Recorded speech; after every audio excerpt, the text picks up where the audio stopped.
Just for Mexico, sir, the previous one.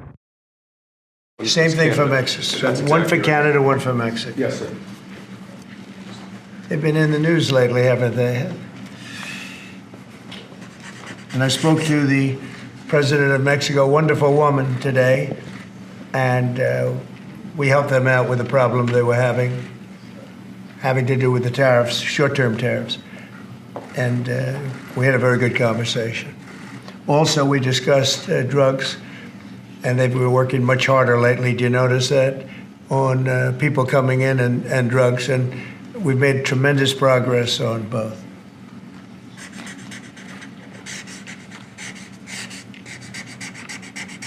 President Trump, what's your thought about why the markets are so spooked? Do you think they don't like the tariffs, or do they not like the uncertainty with some of the changes and the carve-outs?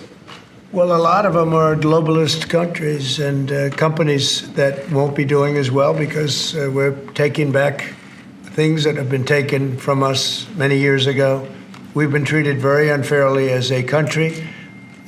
We protect everybody. We do everything for all these countries. And a lot of these are globalist in nature. You know, they have, if you're outside of the United States, you know, it's going to be a little bit different.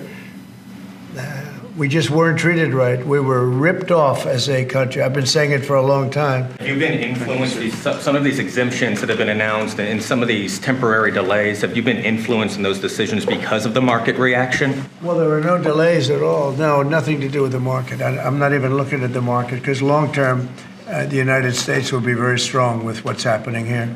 Now, these are countries and companies, foreign companies, that have been ripping us off.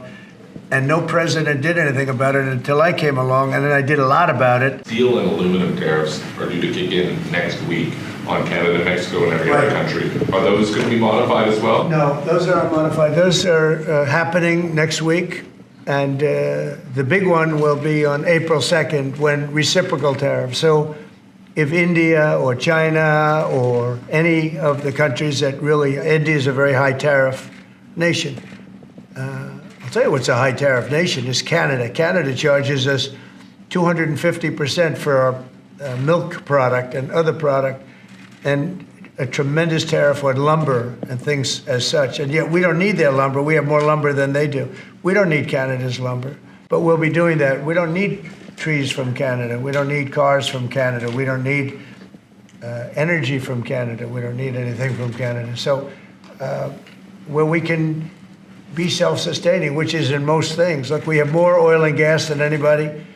Our forests are massive, massive forests. We're just not allowed to use them because of the environmental lunatics that stopped us. So I'm going to be freeing that up very shortly so that we don't have to go to other countries to buy lumber.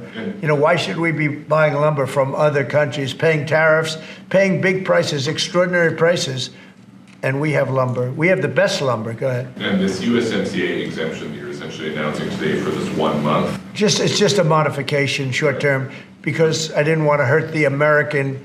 It would have hurt the American car companies if I did that. Would you consider the same sort of exemption or pause for the auto tariffs you're talking about next month? We're not looking at that, no. You're not No, we're not looking considering at that, no. President,